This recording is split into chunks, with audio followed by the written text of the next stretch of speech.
and welcome to beautiful Portland, Oregon.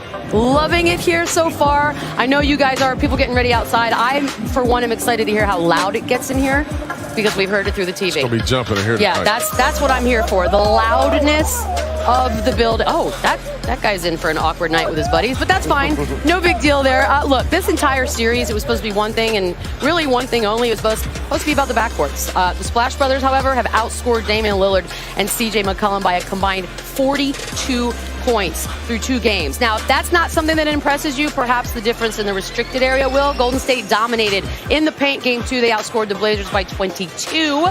Warriors' third largest differential in a playoff game under Mr. Steve Kerr, and it's the best since the 2017 finals. Now, if you're a Blazer fan or you happen to be a Warriors hater, I do have some news for you. Portland, 5-1 in this building right here this postseason. Also, a top 5 record at home during the regular season. And Damian Lillard has gone off, scoring at least 28 in every home game during these playoffs. That is all the optimism, more than I'm used to. Here's C.J. McCollum. A win at home.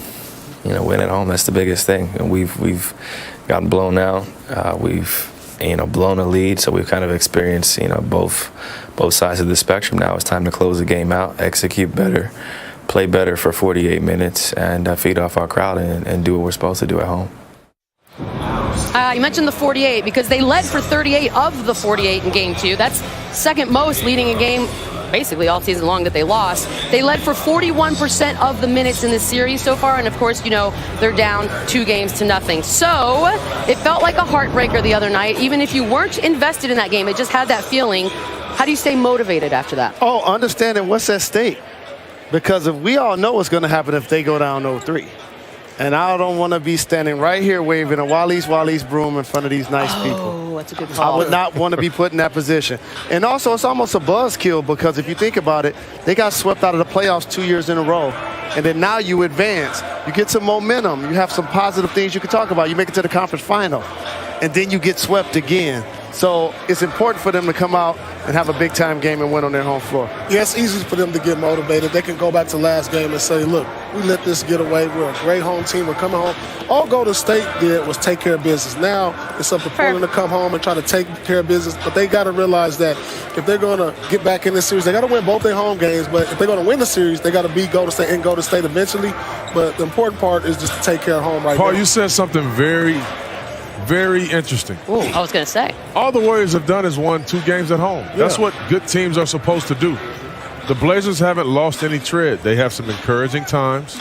They can some good things to take away from, especially from game 2. And you got a ball game here, so you worry about game 3, period. That's the it. First quarter, period. Let's win the first quarter. As far as who on the Blazers do you expect the most from here at home? And I know we mentioned Damian Lillard. Is that it your has answer? to be. Is that it the easy has one? to be your best player at this point of the season. He's averaging 18 points in this series. Yet he's averaged 28 points in his home games during these playoffs. He's been amazing, but the Golden State Warriors have done a good job of containing him. He has to continue to be more aggressive. And I know he's logo Lillard, but he can't settle for 35-footers. He got to continue to drive, play mid-range, try to finish at the hoop, and see if he can create for himself or his teammates. See, Jalen, I just think that, we say Dame needs to be more aggressive. They're trapping Damian Lillard. Mm-hmm. So they have to find a way to get him better looks at the basket. Maybe it's not sending those pick and rolls. Maybe he needs to play a little bit more in the isolation situation.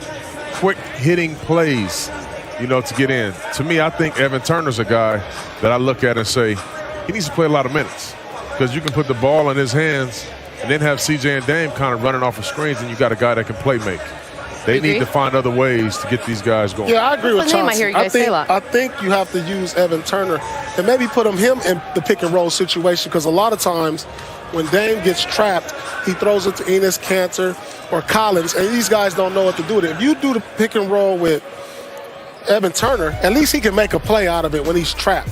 He's a guy, he can get into the mid-range, he can knock down shots, or he can find guys in the corner. So, and another thing is maybe play Dame off the ball. Get him into some dribble, handoff action. He has to get out on the break, get the ball thrown ahead. He has to play with a better pace because in the half court, it's tough on him while they're trapping him all night long. And you guys are touching on something that's really important. That's productive play up front. So you're talking about Evan Turner, you're talking about Enes Kanter, you're talking about Collins. All not only playing really well, but they got to upend Draymond Green in some way, shape, or form because he's basically had his way with the players up front. That is true, and been very chill, which is never good if you're the opponent. Look, this is a big deal game, which means we need to bring in a big deal. Oh, hey, Doris, who happens to be downstairs. Hey, TV, what do you have for us? Hey, guys. Well, I'm probably going to reiterate what all three of those men just touched on. If Portland is going to win, they're going to have to figure out the blitzing defense that Golden State is sending at their best players, and that's Damian Lillard. They've got to be able to handle this because until they prove otherwise, they're going to see constant double teams. And, okay, so Damian gets trapped. He gives it up to the middle of the floor. Al-Farouq Aminu, now you turn. You got a 2-on-1 situation after the second pass. If you don't execute and score, look at the closing ability of the Golden State Warriors. They start to turn the other direction. Some of this, to me, as you see CJ gets away with a backcourt violation, he finally gets it to the second side of the floor. Now you're 3-on-2. Doesn't evolve quickly enough, and boom. And to the guy's point, what a difference when you have a playmaker. This is why they're calling for Evan Turner, because guess what? They have the playmaker in Draymond Green to handle a situation in a numbered after a double team. We saw this constantly. Double team, 2-on-1. Look at this passing between these two guys. Just absolutely incredible. One thing up to note, guys, to your adjustments. Terry Stotts just told us we'd like to use that screener to help Damian. So I don't know if they're going to isolation, but obviously they're thinking about what you guys are talking about. Fair enough. Enjoy the game, Doris. According to Second Spectrum, by the way, Lillard blitzed 19 times in Game 2. That's the most he's faced in any postseason game of his career. Twice as many as any other player's faced. He's faced more of those in this series than any player has faced the entire postseason. All right, time to check out who's arriving in style. Brought to you by Chevy Blazer. Yes! What movie is that from, guys? You're killing me, I don't know, Smalls. but that's not style right there. Yeah, it is. It's from Sandlot. That is You know not what? style right Paul, there. help They me. should have You've put seen us on that Sandlot. screen. I have I'm not seen I'm on an Sandlot. island by myself again. Giannis and the Bucks, a very well-oiled machine. Kawhi looks like a one-man mission, and the team ain't helping. Coming up, how can the Claws Raptors battle back?